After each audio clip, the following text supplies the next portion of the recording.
ইউনূস সাহেব একজন অনেক বড় মাপের মানুষ, অনেক আশা করে দেশের মানুষ 2024 সনের 8ই আগস্ট রাত্র 9:30টার সময় উনার হাতে বিনা প্রশ্নে বাংলাদেশে সমস্ত ক্ষমতা আমরা তুলে দিয়েছিলাম এবং আমরা ভেবেছিলাম এই ইউনূস সাহেব বাঙালির সুসন্তান নোবেল লরিয়েট, তার সাথে স্পর্শে বাংলাদেশ স্বর্ণ হবে, সোনার বাংলা হবে, গণতন্ত্র আসবে।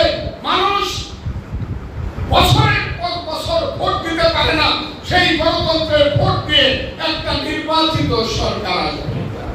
আমি আশা করব এই আইনজীবীদের কিশোরগঞ্জের মাটি থেকে ইউনূস সাহেবের কাছে, নির্বাচন কমিশনের কাছে, তার সরকারের কাছে আজকে আমি দাবি করছি, দয়া করে ডিসেম্বর মাসের মধ্যে একটা নির্বাচন নিয়ে যে দল মেজরিটি হবে সেই দলের হাতে আপনি ক্ষমতা হস্তান্তর করুন। তাহলে দেশ, তা না হলে দেশ কিন্তু অন্ধকারে যাবে।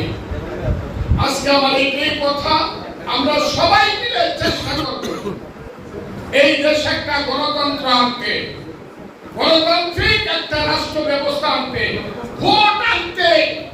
যে ছেলেটির বয়স 3 বছর সে কিন্তু এখন পর্যন্ত একটা এমপি ভোট দিতে পারে নাই। এখন মানুষ চায় ভোট দিতে, আপনারা চান না ভোট দিতে? হ্যাঁ, আপনারা দেখান তো, এমপিরা দেখায় দেন সমস্ত আইনজীবীরা আমরা ভোট দিতে চাই এবং সেই ভোটটা ডিসেম্বরের মধ্যে হইতে হবে। এটা ডিসেম্বরের মধ্যে হতে হবে। আজকে কিশোরগঞ্জের আইনজীবী ফোরামের এইখানে মিটিং এর এটাই হলো মূল এজেন্ডা, যে ভোট হতে হবে, গণতন্ত্র হতে হবে এবং এই ডিসেম্বরের মধ্যে